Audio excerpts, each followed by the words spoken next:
ఈరోజు మన LB Nagar zonal పరిధిలో ఉన్నటువంటి జిహెచ్ఎంసీ పరిధిలో ఉన్నటువంటి హైట్నగర్ సర్కిల్ సంబంధించినటువంటి ఒక 16 కాలనీలకు అనుసంధానం చేస్తూ మూసీల కలవడానికి కుంట్లూరు వయా మదర్ డైరీ నుంచి కలవడానికి ఒక డ్రైనేజ్ శాంక్షన్ అయింది. శాంక్షన్ అయ్యి కూడా దగ్గర 1.5 year 2 years వస్తూ ఉంది.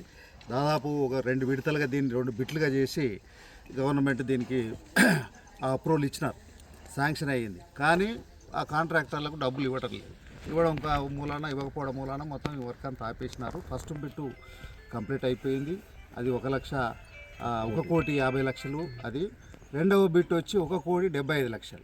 ఈ 75,00,000 స్టార్టింగ్ నుంచి చిల్లి గవ్వ ఇవ్వలేదన్న కాంట్రాక్టర్ అంటే ఇది చాలా నిర్లక్ష్యంగా నిర్లబ్ధంగా ఇది నడకగా స్లోగా పనిచేస్తా ఉన్నా. కాంట్రాక్టర్ని అడిగితే నాకు ఇంతవరకు డబ్బులు రాలేదన్నా, నేను ఎంతకన్నా తెచ్చిపెట్టాలి, అమౌంట్ రాలేదు, బిల్లులు అయితే లేవు, అధికారులు ఇబ్బంది పెడతా ఉన్నారు, తిరగలేక ఇబ్బంది పడుతున్నా అని చెప్పి కాంట్రాక్టర్ చెప్తా ఉన్నారు. అది మరి ఇప్పటికీ 1.5 year 2 సంవత్సరాలు కావస్తూ ఉంది. ఎప్పుడు పూర్తి చేస్తారు దీన్ని? దాదాపు 16 కాలనీలు హైట్నగర్ సర్కిల్లో ఉంటూ మన్సూర్ డివిజన్ నుంచి దాదాపు కుంట్లూరు మదర్ డైరీ నుంచి కుంట్లూరు నుంచి మూసిపోయేటువంటి ట్రంక్ లైన్ ఇది. ఈ ట్రంక్ లైన్ అవసరం ఈ ప్రాంతంలో, ఎందుకంటే ఈ పక్కన ఇది దాదాపు పెద్దంబరపాడు మున్సిపాలిటీ కూడా కలుస్తుంది ఇందులో.